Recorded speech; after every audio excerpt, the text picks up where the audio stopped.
Di video kali ini kita akan belajar pada tema 7, subtema 2, muatan pelajaran ilmu pengetahuan alam.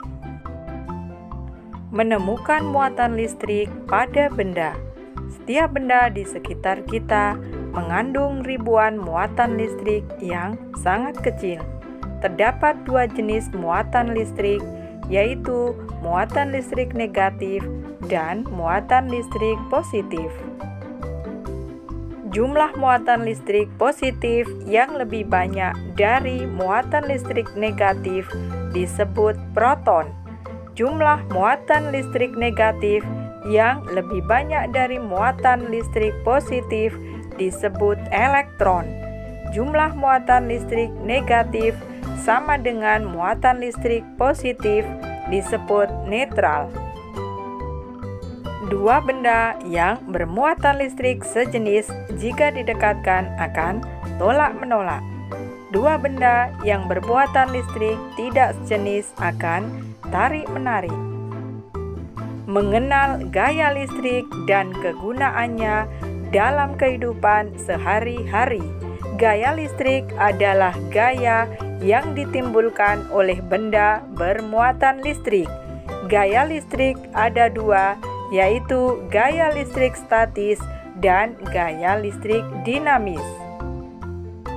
Gaya listrik statis. Listrik statis adalah muatan listrik pada suatu benda yang tidak mengalir dikarenakan muatan negatif tidak bergerak dalam benda tersebut. Listrik statis akan hilang ketika benda tersebut sudah memiliki muatan yang sama. Listrik statis hanya berlangsung sementara. Berikut beberapa contoh listrik statis dalam kehidupan sehari-hari. A. Potongan kertas yang tertarik oleh penggaris yang digosokkan ke rambut. B. Helai rambut akan tertarik balon setelah balon digosokkan ke kain. C. Fenomena petir yang terjadi ketika langit mendung. 2. Gaya listrik dinamis. Listrik dinamis adalah muatan listrik yang dapat bergerak dikarenakan muatan negatif. Energi listrik bergerak dari kutub positif menuju kutub negatif. Baterai memiliki dua kutub, yaitu kutub positif dan kutub negatif. Menyalakan dan mematikan lampu membuktikan terjadinya listrik dinamis. Saklar sebagai penghubung dan pemutus aliran listrik dari sumber listrik ke benda elektronik. Bila saklar ditekan posisi off atau mati, maka lampu akan mati. Bila saklar ditekan posisi on atau hidup, maka lampu akan menyala. Mengenal perubahan energi listrik. Arus listrik mengalir ke kutub positif ke kutub negatif. Jika arus listrik bergerak melalui peralatan listrik, peralatan tersebut akan bekerja. Energi listrik dapat diubah menjadi energi lain sesuai kegunaan peralatan tersebut. Beberapa contoh perubahan energi listrik menjadi energi lain. 1. Energi listrik menjadi energi panas. Contoh setrika listrik. Cara kerjanya, setrika dapat menghasilkan panas karena adanya arus listrik yang mengalir dari stop kontak ke elemen pemanas pada setrika.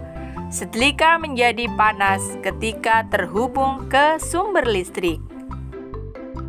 2. Energi listrik menjadi energi gerak. Contoh kipas angin. Cara kerjanya, kipas angin dapat bergerak karena adanya arus listrik yang mengalir dari stop kontak. Ketika saklar dinyalakan, maka arus listrik mengalir melewati motor penggerak di dalam kipas angin. Arus listrik yang mengalir melewati motor menggerakkan baling-baling pada kipas angin. 3. Energi listrik menjadi energi bunyi. Contoh bel listrik. Cara kerjanya, energi listrik mengalir dan melewati bel listrik. Jika kabel bel listrik dihubungkan dengan sumber listrik, maka energi listrik akan masuk ke bel listrik dan diubah menjadi energi bunyi. 4. Energi listrik menjadi energi cahaya. Contoh, lampu. Cara kerjanya, energi listrik mengalir dan melewati lampu. Jika saklar lampu ditekan, maka energi listrik yang masuk ke lampu akan diubah menjadi energi cahaya sehingga lampu akan menerangi ruangan. 5. Energi listrik menjadi energi cahaya. Contoh, televisi. Cara kerjanya, energi listrik mengalir ke televisi. Jika tombol power pada televisi ditekan, energi listrik akan masuk ke dalam televisi dan diubah menjadi energi cahaya dan bunyi. Energi cahaya berupa gambar pada layar dan energi bunyi berupa suara yang keluar dari pengeras suara pada televisi. Amati peralatan elektronik yang kalian punyai di rumah. Perubahan energi apa saja yang terdapat pada peralatan elektronik tersebut?